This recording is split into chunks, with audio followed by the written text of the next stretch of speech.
My name's Isa. My pronouns are they, she, and it. It's been a long year. It's been a really long time since we've talked like this. I wanted to talk about my year because I've had a crazy year. And I think I'm gonna go over like my thinking and kind of my social interactions, but I try to keep a little bit of a distance between me and a YouTube audience, so I'm not really going to tell you about my whole life, but definitely the interesting stuff and the stuff that changed while I was being trans, I guess, and being perceived in multiple ways rather than how in the past I was used to just being seen as one gender, and instead being different genders at different times in different social scenarios. I think one of the main things I learned is that I may feel I may feel on the internet or my own personal gender identity, however, in the world and practicing, being non-binary is a lot more akin to being all of the genders rather than, whatever one specific gender that I assign to myself. When I started exploring and finding my gender identity this year, I had a couple main rules when thinking about gender exploration. One, gender exploration is a human right. I deserved, as a human being, to be able to explore my gender because everyone deserves to be able to do that. Two, that if someone tells me how I should feel about my gender, that's transphobia. And if someone tells me what I should do with my body, that's also transphobia. And in order to get to those rules, I had to unpack a lot of my own internalized transphobia before I even started, considering myself as trans. And those were the rules I started out with. I don't think I understood quite the extent at which transphobia powers and operates throughout the world.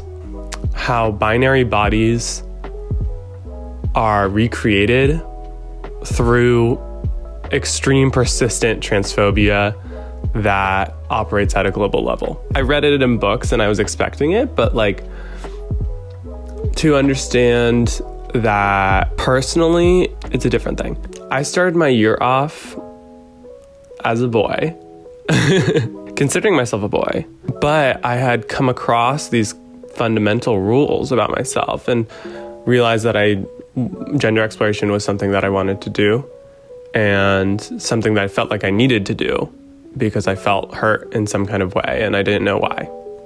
The first thing I did was I bought a makeup kit. I started intentionally challenging how I was supposed to be perceiving myself, intentionally doing something that I was told was taboo, or that I shouldn't do, because I started to understand that the gender binary is fake and I needed to know this about myself in order to just grow as a person. So I started wearing makeup.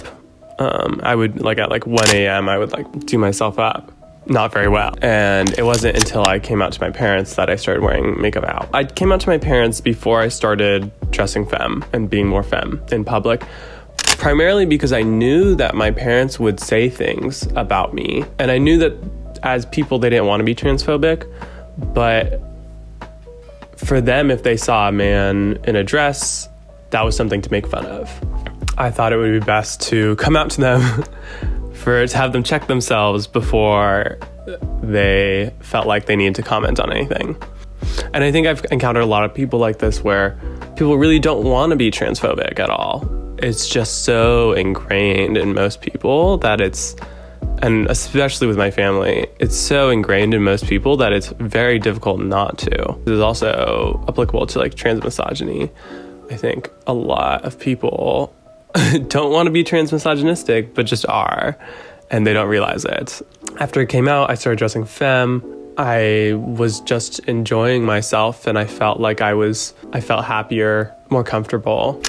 I want it on record that this camera is not doing me the justice that I deserve.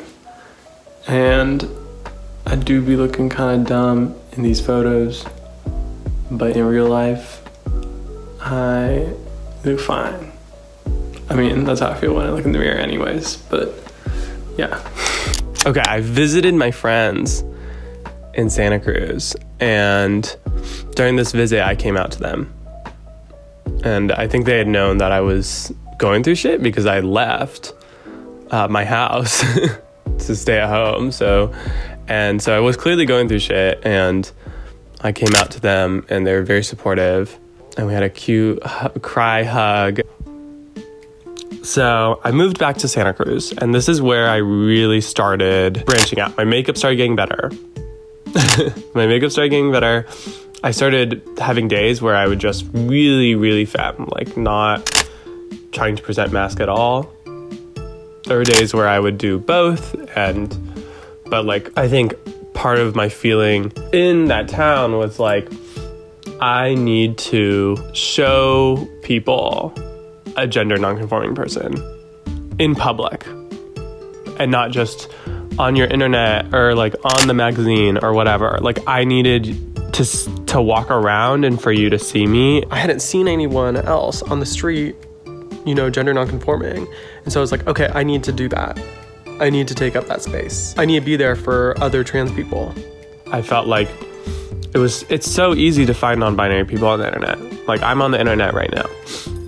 But in real life, in public, that's a different fucking story. Especially femme people, especially femmes. I just started like going out there and like doing my thing. And from this experience, I realized that like people will see you in very different ways depending on who the person is. And it has a lot less to do with, you know, how much you present which way. It has a lot to do with who the person is who's talking to you. So during this time, I came out to my friends and I told them that I wanted to use they, them pronouns. They immediately, they shifted very quickly, and I really appreciate that from them. I started using they, them pronouns, and it felt good. It felt very good. The first time one of my friends used they, them pronouns for me, I felt like this like euphoric sense of like, oh yes, that's who I am. Like, I feel recognized, I feel seen. But I would start going out and I would be getting he, him pronouns or she, her pronouns, and I'd rarely be getting they, them pronouns, although it depended on who was around me. And this was the first time I encountered a chaser. So, for example, this chaser immediately assumed that I was a trans woman and then started referring to me as she, her. Maybe because in his brain he wanted me to be a woman, which is a whole story that I will probably get into in another video. But it really just depended on the person. And then queer people would always ask me my pronouns at this time. And so I'd always get my pronouns asked. Younger people tended to default to they, them. Also at this time, I felt very comfortable correcting people, especially if they were like at a party or something, because I felt like, you know, like, fuck those people. You know, I don't have time to deal with transphobic people. If you don't like me because I correct your pronouns, like, get out of my life, you know? I knew that the relationships that I was holding were a little tentative, you know? At this time, I decided that I was going to move to New York for the next couple of months. And so, at least during the summer. And so I was like, I don't know if I'm going to see a lot of these people again. I don't have time to be nice about your transphobia. I don't. Also during this time, okay, I wasn't dating people, but there were moments in which I had a crush on someone or someone had a crush on me. Those became very interesting points of contact, I think, for the gender binary or whatever construction or perception, whatever you want to call it. I went to a Cinco de Mayo party yesterday. Oh my God, the lesbians, dude. The lesbians are hot. That's definitely, it's a problem. It's a problem, I think. I remember I had this one person who was really into me, who I had hooked up with before, and it was like friends of friends situation. We were like about to hook up. Kind of like we were about to hook up, and I told her I was on hormones. I guess that was a deal breaker, and she had known how I felt about my gender. You know, I was gender nonconforming, like I was, but I think the trans aspect of it hadn't quite registered, which was sad. For me, I was like, ah. But for her, she didn't want to sleep with someone who was on hormones. That's fine, I guess. But I think I had to... Why is this problematic for you? Like, what changed? I didn't change. Nothing about me has necessarily changed. And at the time, I was just on a very low dosage, and I was like, okay, like, there's nothing really changing about me other than I'm trying hormones. Like, I wish at this time I had understood how fucking pretty I was. I didn't have very high confidence in myself at this time, really. And part of it was this reason of, like, if you're around a lot of straight people, like, there's not that many options for intimacy. I felt very undesirable. And looking back on these photos of myself, I'm like, I am so fucking pretty. Like, why was I so in my head about this? I don't know. And then I moved to New York. I hope you guys liked the video. There's gonna be another part coming soon, hopefully.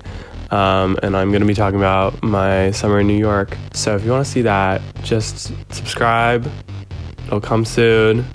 Watch these 2 other videos that I have made. This one took a lot of work, but no one's seen it. Please watch.